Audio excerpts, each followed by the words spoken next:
Lucas 16. O que eu ia falar hoje não vou falar mais, vou deixar para falar amanhã.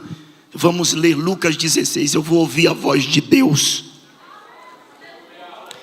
16, versículo 22.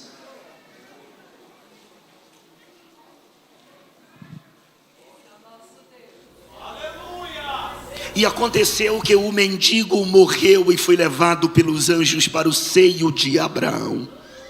E morreu também o rico e foi sepultado. Juntos, 3, 2, 1.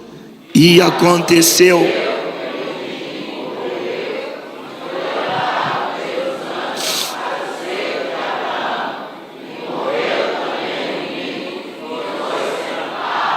Amém. Tome seu assento, muito obrigado.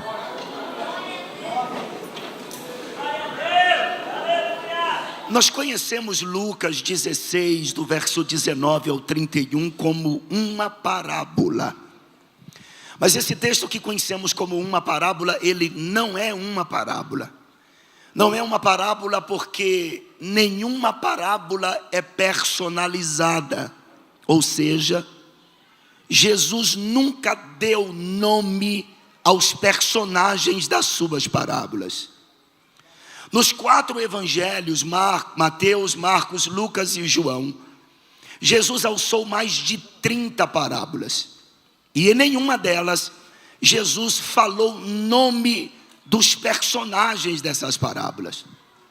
Parábola é uma palavra grega chamada parabolé, que tem o significado de atirar ao lado, comparação. Observe que todas as vezes que Jesus alçou uma parábola, ele sempre começou dizendo, por exemplo, um certo homem tinha 2 filhos. Noutra parábola ele começa dizendo, a herdade de um homem rico tinha produzido frutos. Noutra parábola ele começa dizendo, qual de vós tem um amigo? Ele não dá nome aos personagens das suas parábolas. No capítulo de número 8, verso 4 do Evangelho segundo escreveu Lucas, ele disse que um semeador saiu a semear sua semente. Em outra parábola ele começa dizendo, um certo homem fez uma grande ceia. Noutra parábola ele inicia dizendo, o reino dos céus é semelhante, é comparado a 10 virgens. Nunca, em parábola alguma, Jesus deu nome aos seus personagens. Já nesse texto, do versículo 19 até o 31, apesar de na sua Bíblia estar escrito uma pequena epígrafe dizendo ser uma parábola, lembre-se que antes da Bíblia ser dividido em versículos e capítulos, não havia essas divisões de textos. Por isso, esse texto não é uma parábola, porque nesse texto Jesus fala de algumas pessoas. Ele fala de um homem rico, ele fala de um homem por nome Lázaro, ele fala de Moisés, ele fala dos profetas, ele fala do mundo dos mortos, o Hades, ele fala de Abraão. Se eu perguntar para os senhores, vocês me responderão um enfático não. Abraão é uma parábola? Não. Moisés é uma parábola? Evidentemente que não. Os profetas são parábolas? Claro que não. Se esse texto, pastor Denilson, não é uma parábola, o que é que esse texto significa? Esse texto é uma narração crítica de um fato. É um testemunho que Jesus dá. E ele começa dizendo assim no verso 19. Ora, havia um homem rico e vestia-se de púrpura e de linho finíssimo, e vivia todos os dias regalada e esplendidamente. Quando Jesus faz alusão a este homem, a história dá o nome dele de Nélivis. Era um homem rico que possuía tudo que nesta vida qualquer mortal deseja. Jesus disse que ele vestia-se de púrpura. Nos dias de Jesus, a púrpura era considerada divina, era considerada real, era considerada também imperial. Mas ao mesmo tempo que Jesus disse que esse homem vestia-se de púrpura, Jesus disse que ele também vestia-se de linho finíssimo. A palavra linho finíssimo nos dias de Jesus era chamada de leocon cataron. Significa justiça, pureza e santidade. Isso significa que este homem era um homem religioso. Ele era um homem religioso, só que ele não tinha um compromisso espiritual, nem um compromisso moral com Deus. Pois ao mesmo tempo que ele vestia-se de linho finíssimo, Jesus disse que ele vivia a sua vida regalada e esplendidamente. A vida dele era promíscua, sem nenhum tipo de compromisso moral com Deus. É aquele tipo de gente que vai na sua religião, participa das reuniões da sua religião, mas depois vai para uma vida pregressa, uma vida dissoluta, promíscua, por não ter um compromisso com Deus. Ao mesmo tempo, Jesus diz no versículo de número 20, que havia também um certo mendigo por nome Lázaro, que jazia cheio de chagas à porta deste homem rico, e desejava alimentar-se de todas as migalhas que caíam da sua mesa, e os cães vinham lamber-lhes as chagas. De forma aplicativa, se fosse aplicar a vida deste moço por nome Lázaro aos cristãos durante o tempo em que permeia esta terra, que anda nesta terra, eu diria que as chagas de Lázaro aqui representam os sofrimentos, as marcas da nossa caminhada aqui na terra. Jesus diz que ele desejava comer das migalhas que caíam da mesa do rico. Não precisa a gente recorrer à Bíblia, porque todo mundo sabe. Toda a riqueza deste mundo para Deus é como migalhas. Se você não está trabalhando, o que você mais deseja é ter um emprego. E para que você quer um emprego? Para trabalhar, ora. E para que você quer trabalhar? Para ganhar dinheiro. E para que você quer dinheiro? Para comer, para se vestir, para pagar as suas hipotecas. Só que aquilo que a gente necessita para o nosso mantimento durante o tempo em que a gente caminha, peregrina aqui na terra, isso para Deus é como migalhas. Lázaro desejava ardentemente das migalhas que caíam da mesa deste rico, e os cães vinham lamber-lhes as chagas. Isso aqui de forma aplicativa seria as calúnias, as difamações, as traições que os cristãos sempre foram vítimas durante o tempo da sua peregrinação aqui na terra. Só que o versículo de número 22 diz que aconteceu que o mendigo morreu. É possível que o mendigo, tanto quanto o rico, morreram na mesma época. Quando esse mendigo morreu, um cortejo o levou para o paraíso, ou melhor, o seio de Abraão. O texto dizia: aconteceu que o mendigo morreu e foi levado pelos anjos para o seio de Abraão. Um mendigo como este, quando morria nos dias de Jesus, era muito comum encontrar os corpos debaixo das marquises da cidade. E quando as autoridades não recebiam um ente querido para dar um sepultamento decente ao indivíduo, não poucas vezes a história registra que o corpo desse indivíduo era queimado junto com o lixo da cidade. Mas quando um homem rico desse falecia, saía mensageiros por todas as cidades adjacentes informando que fulano de tal havia falecido, e as pessoas influentes, os políticos influentes, sempre participavam do cortejo fúnebre de um homem rico como esse para dar o adeus. Era muito comum nos dias de Jesus, quando um homem como este falecia, no cortejo fúnebre não faltava as carpideiras, as mulheres que eram pagas para chorar. Até hoje, em enterro de pessoas milionárias, tem as famosas carpideiras. São aquelas mulheres que vão próximas ao caixão, com gestos patéticos de desespero, simulando desmaios, arrancando porções dos cabelos, como se fosse alguém próxima do morto, somente para impactar a multidão. Nos dias de Jesus, estas mulheres eram pagas para chorar nos cortejos fúnebres. No cemitério, os políticos influentes discursaram em volta do caixão, deixaram o seu último adeus, seus buquês de flores, e depois todos voltam para suas respectivas casas com sentimento de tristeza. Afinal de contas, a morte tinha ceifado alguém que eles amavam. Só que tem um detalhe: você pode acompanhar alguém que morreu, você pode chorar no cortejo fúnebre, pode jogar uma pá de terra sobre o seu caixão, deixar flores no seu caixão, voltar para sua casa chorando com sentimento de tristeza porque a morte levou alguém. Só que você não tem como acompanhar a alma da pessoa até o seu destino.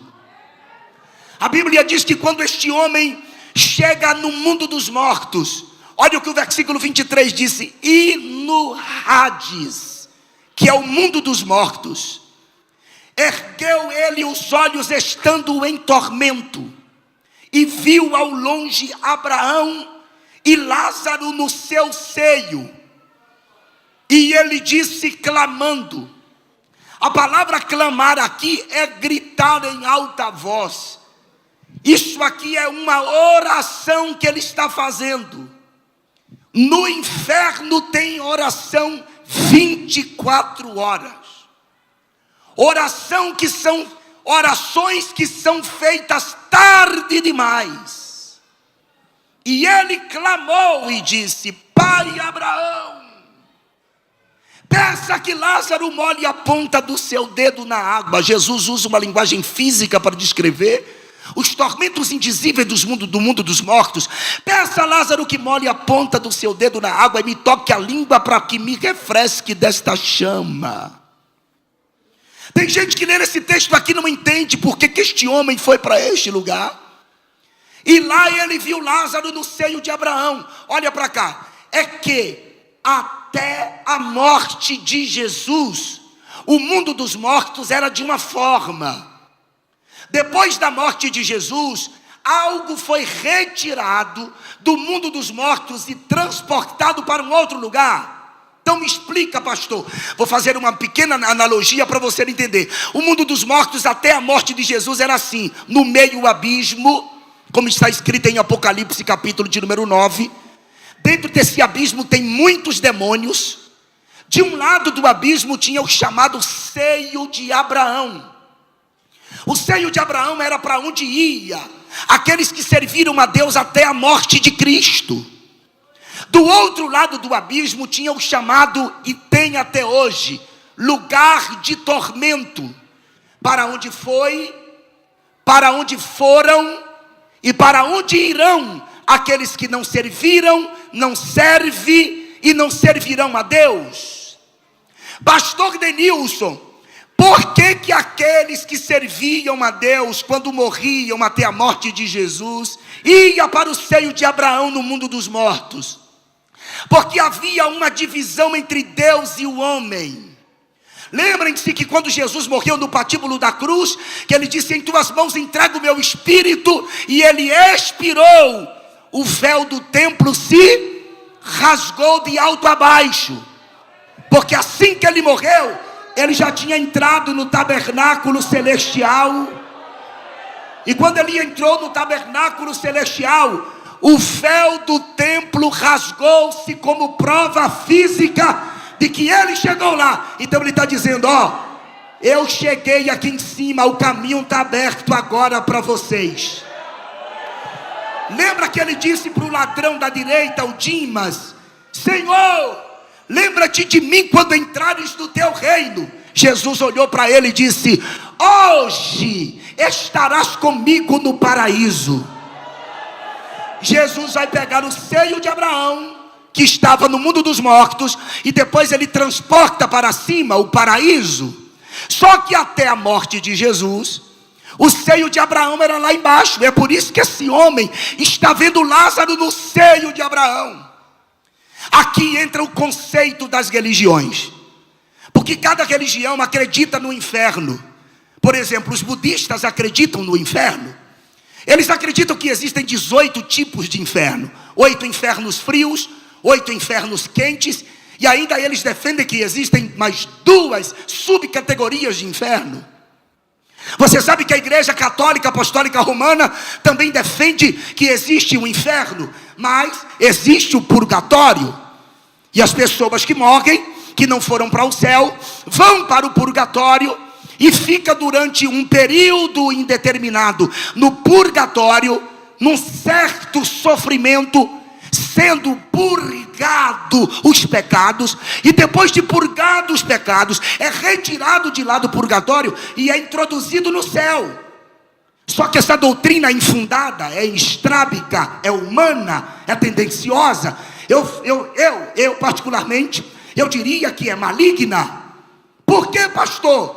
Por que isto? Porque se existe purgatório, por que Jesus teve que morrer na cruz do Calvário? Se eu vou morrer, vou para o purgatório, lá eu sou purgado dos meus pecados, para que Jesus teve que sofrer tanto na cruz pelos meus pecados? Não existe purgatório, existe o sangue de Jesus Cristo, que purifica o homem dos seus pecados. A mensagem não é para te agradar, tá? A mensagem não é para agradar. Essa mensagem também aqui não tem técnicas de coaching também, tá bom? Não vai ser autoajuda a mensagem de hoje, não, tá? Estou cansado disso. Jesus não pregou autoajuda, coaching para absolutamente ninguém, apesar de se importar com as mazelas sociais da sua época. A mensagem que Jesus mais pregou foi sobre a vida eterna.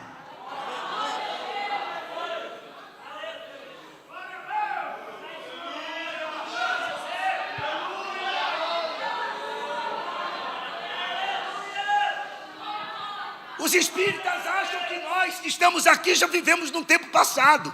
Isso mesmo. Os 7 bilhões ou mais de 7 bilhões do planeta Terra, para a doutrina espírita, acha que todos nós estamos aqui porque nós reencarnamos. Para eles, nós iremos reencarnar quantas vezes for necessário até sermos perfeitos. Quem já foi na França, mas precisamente em Paris, deve ter conhecido o mausoléu de Allan Kardec, o precursor do espiritismo moderno, que em letras garrafais está lá escrito: a lei da reencarnação é nascer, viver, morrer, reencarnar e viver sempre.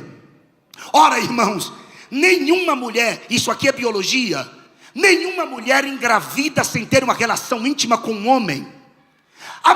Pastor, mas não teve. Tem inseminação artificial. É preciso espermatozoide para que o óvulo da mulher fecunde, para que a mulher engravide. Se não tiver uma relação íntima ou uma inseminação artificial como existe hoje, as mulheres nunca irão engravidar.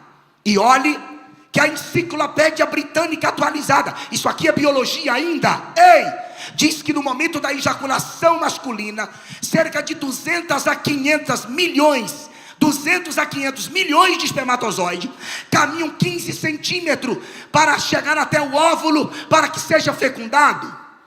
Tem mulheres que são difíceis de engravidar.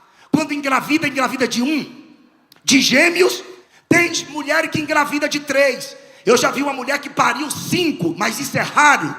Foi notícia no mundo inteiro. Olha isso aqui. Observe que quando cerca de 500 milhões de espermatozoides caminham em direção ao óvulo da mulher, é Deus que determina se a mulher engravida ou não. A Bíblia diz que é Deus quem abre o ventre da mulher para que ela seja mãe de filhos. Ei, pastor, mas como é isso aqui, pastor? Se não tiver uma relação íntima ou uma inseminação artificial como acontece hoje, nunca a mulher engravida. E é Deus que quer que a mulher engravide ou não. E tem um detalhe: Deus escolhe a pessoa ainda sendo espermatozoide. Sabia disso?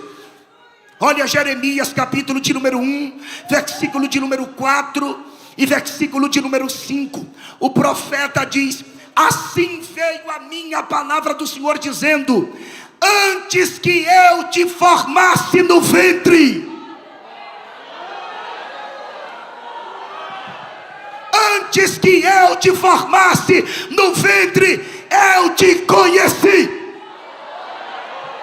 Deus estava dizendo: Jeremias, você era um espermatozoide no meio de 500 milhões, e eu escolhi você. Lá vai Jeremias ali, ó. Já vai Denilson ali, ó. Já vai Sidney ali, ó. Já vai João ali. Deus escolheu. Faz assim com a mão, faz assim com a mão. Aponta para alguém aí, diga: Deus escolheu você no ventre. É por isso que nós somos contra o aborto.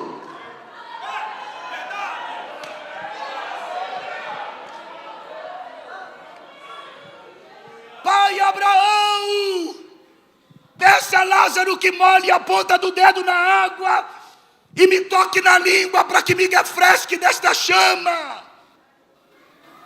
Eu me lembro que uma vez eu li um livro de Allan Kardec e ele disse que João Batista era a reencarnação do profeta Elias. E eu descobri que para a doutrina espírita, para reencarnar a pessoa tem que morrer. E Elias não morreu.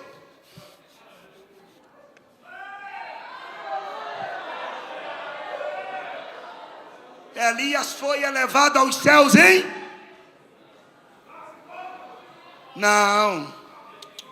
Não foi em cavalos de fogo, não. Os cavalos de fogo separaram Elias de Eliseu. Abia, Rev Israel, Uparashaiv. Foi o que Eliseu gritou: meu pai, carro de Israel e seus cavaleiros. Aí os carros e os cavaleiros de fogo ficaram com Elias e com Eliseu, e Elias subiu num rendemoinho. Ou você acha que crente anda só?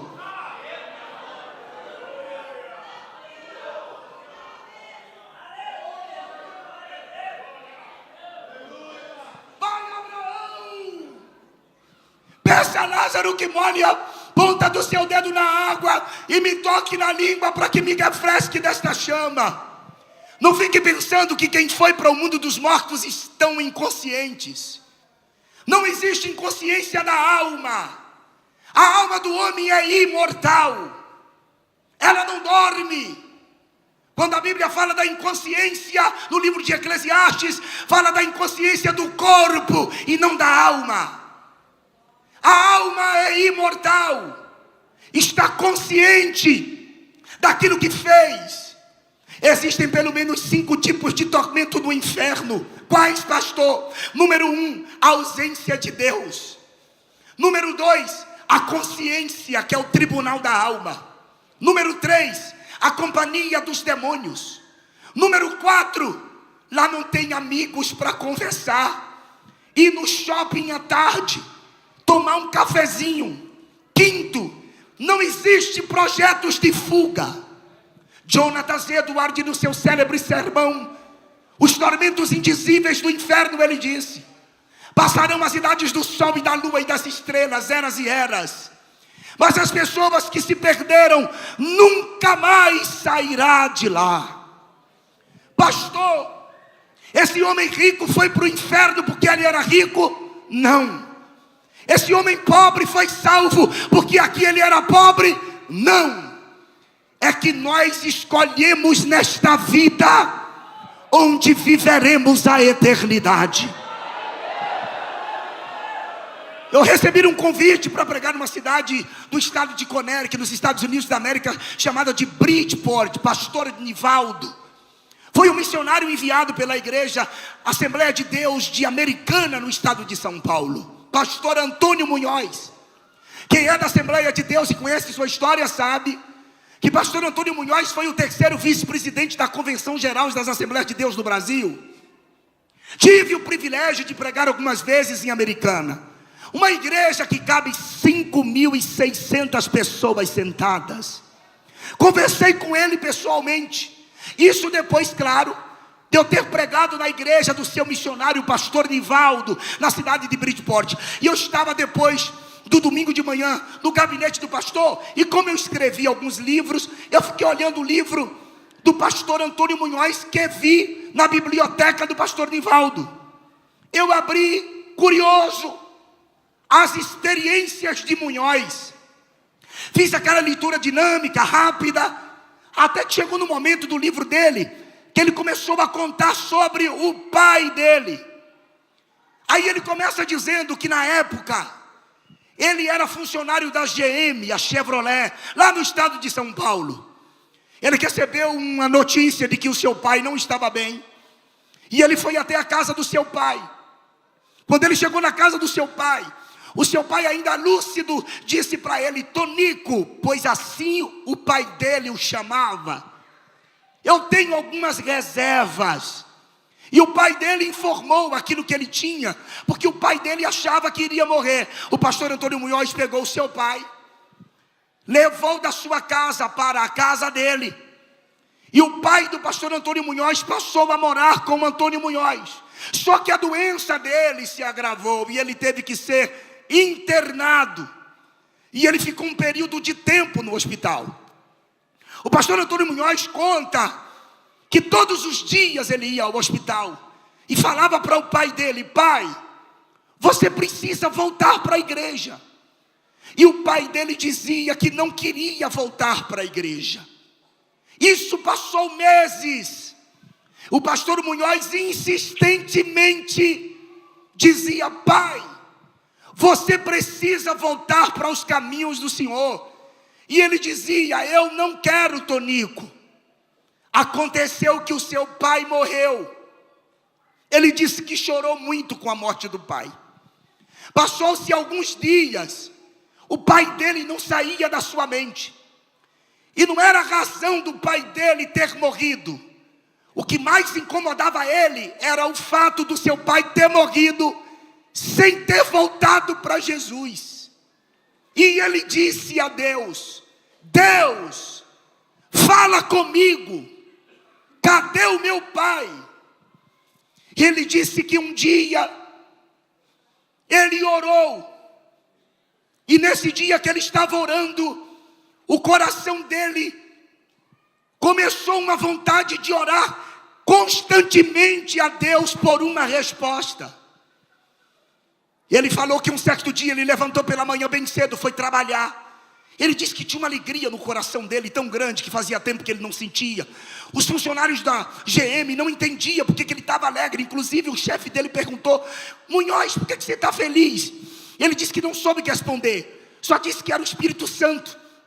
Foi para a igreja, um culto extraordinário. Foi para casa. Ele disse que depois da janta foi para o quarto dele orar. Ele disse que começou a orar, era meia-noite. Orou de meia-noite a 1 da manhã. Quando ele se levantou da oração, o Espírito Santo audivelmente disse a ele: ore mais um pouco, Munhoz. Ele disse que voltou à oração. Orou de 1 às 2. Quando ele estava orando, nesse segundo período que ele levantou-se, o Espírito Santo outra vez disse: ore mais um pouco. Ele voltou para a terceira hora de oração. Ele disse que quando terminou de orar essa terceira hora, que ele ia se levantando, uma porta abriu-se no quarto dele, na parede. Ele ficou olhando e saiu 2 jovens. Eram 2 anjos. Caminharam até ele, um segurou na mão direita e o outro segurou na mão esquerda.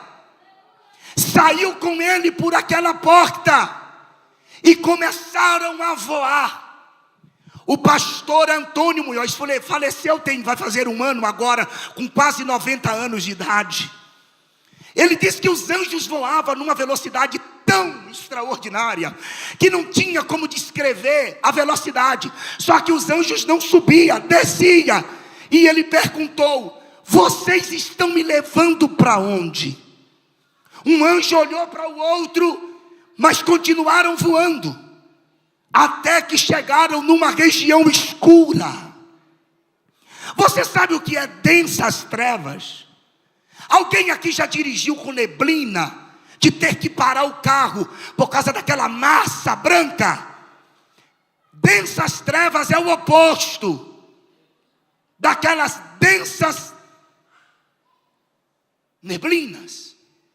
Quando ele deixou, os anjos deixaram ele nesse lugar, ele viu algo assim assombroso, e os anjos apontou com a mão: entra! E ele entrou.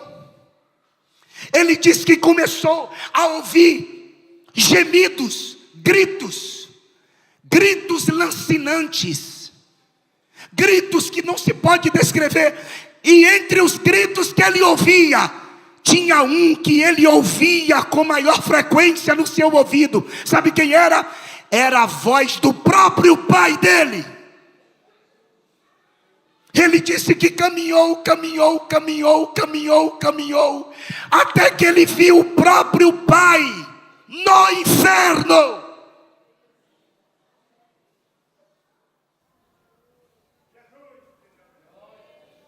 O pai dele, quando o avistou, disse assim: Munhoz, você veio me buscar, mas não tem como eu sair daqui, Munhoz.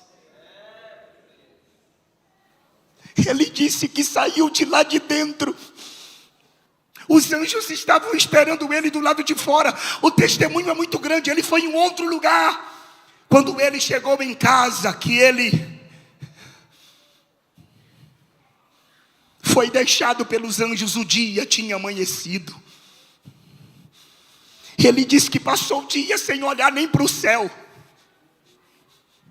Ele ficou chateado com Deus e dizia: Deus, por que, Deus?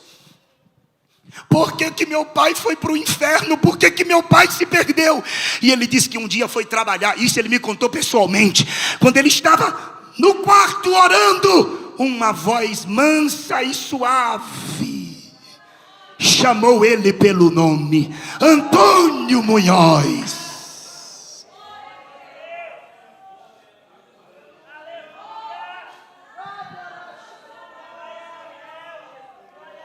Por que estás triste comigo? Não foi culpa minha.